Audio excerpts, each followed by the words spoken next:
It is Christmas Eve. The melody of a Christmas carol fills the still night in a village in Europe.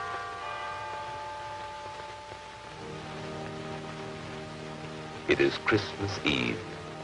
The same song comes from a church in a small town in America. For nearly 150 years, in many parts of the world, people have been singing this carol. It is the song we call Silent Night.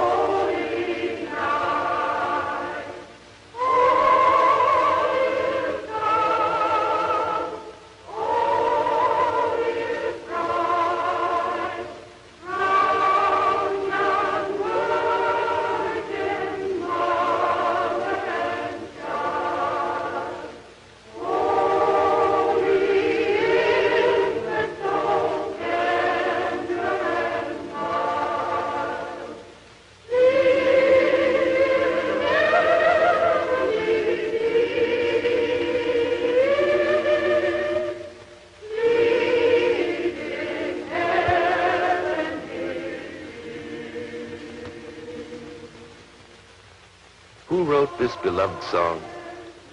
Where did it come from? For the answer, we must go to Europe. It was here, in Austria, in the little village of Oberndorf, that the song was written. If we should go there today, we'd find the town of Oberndorf in the province of Salzburg. Here, we can trace the history of the song. Not far from the church of St. Nicholas, in the village, is a chapel built by the people of Oberndorf. Inside the chapel, the story of Silent Night is told in two portraits of stained glass. One is of Father Moore, the village priest who wrote the words of the song. His friend was Franz Gruber, the teacher and choir master who composed the music of Silent Night. For the story of the two men and the song they wrote, we must go back a long time. We must go back a century and a half.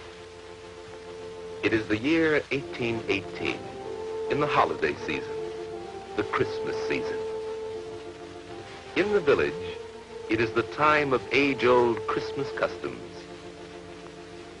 Groups of girls are visiting each house, carrying with them a painting of Mary and Joseph. Boys representing the shepherds of Bethlehem come to the houses caroling. They are collecting gifts of food for the poor. The story they tell in song is one that never loses interest, for it is the story of the first Christmas. And the same story will be told again in the Christmas Eve service in the church. But on this afternoon, the door of the church stands open, and all is still. Inside, the choir master, Franz Gruber, has discovered that the organ is broken. He will not be able to play, and Father Moore will have no music for his Christmas Eve service. And what would Christmas Eve be without music in the church? The problem was one for Father Moore, but he was not here. He had gone away to visit a family in a mountain cabin. As he walked along, his thoughts were on the preparations for the coming of Christmas. His path took him ever upward, along the snowy slopes. Above him was the forest, dark against the gleaming snow.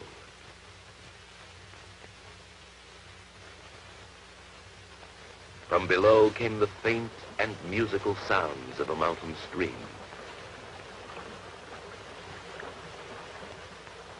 And all about him was the quiet beauty of God's world. It was evening when he reached the house.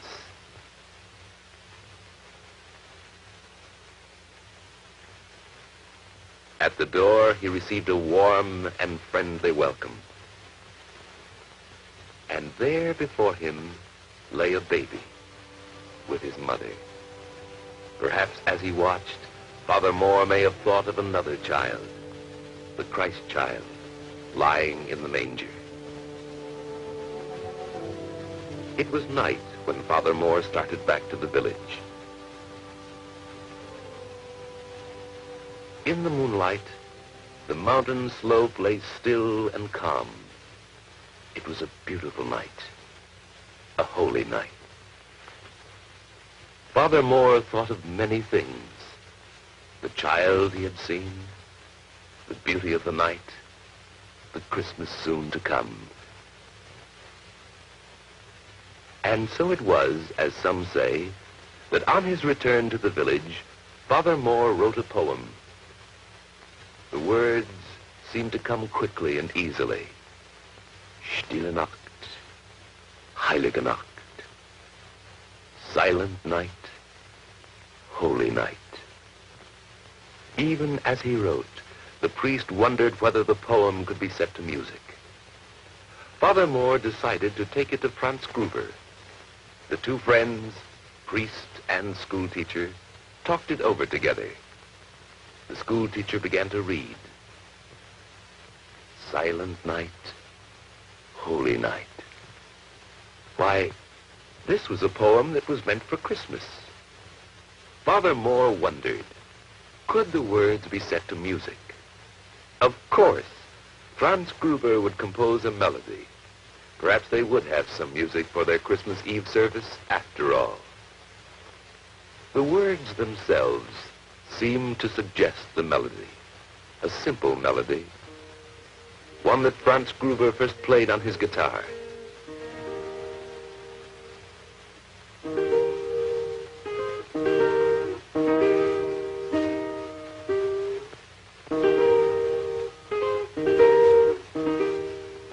And so it was that the song two men had written was presented for the first time in 1818 at the Christmas Eve service in the village church.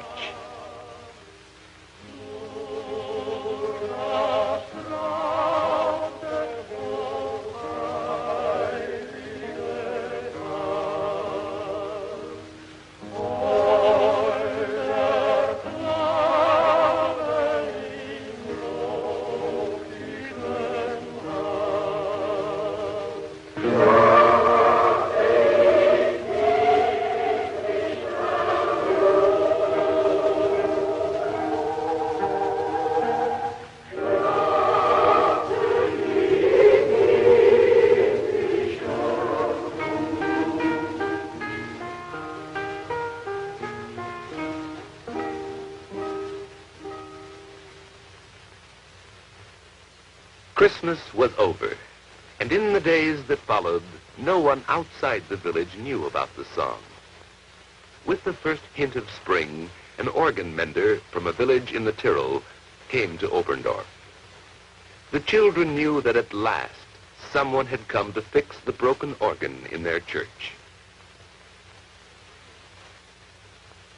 And indeed, it was not very long before the old craftsman had put the instrument into working order.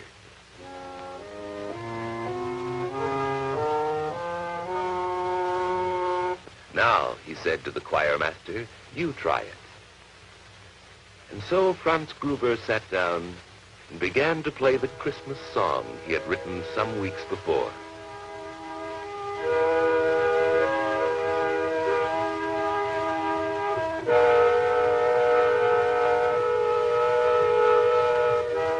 The organ mender listened and remembered.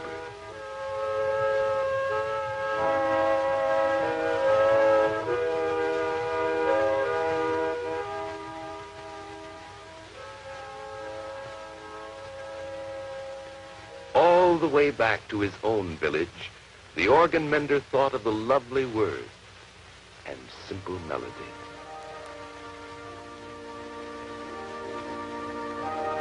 And when at last he reached the hill overlooking his own village, and some children came to meet him, he taught them the song he had learned.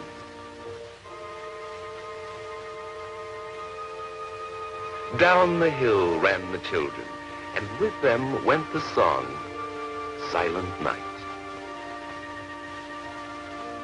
For some years, the song was known only in such villages, tucked away in the snug valleys of the Alps.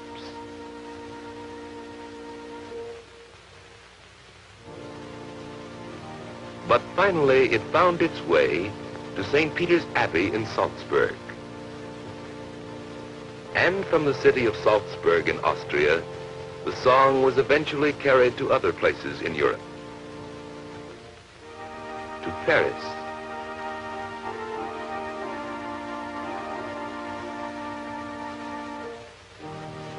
to London,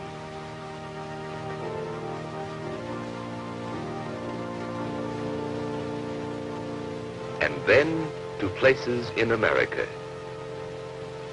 to the cities, and to the small towns.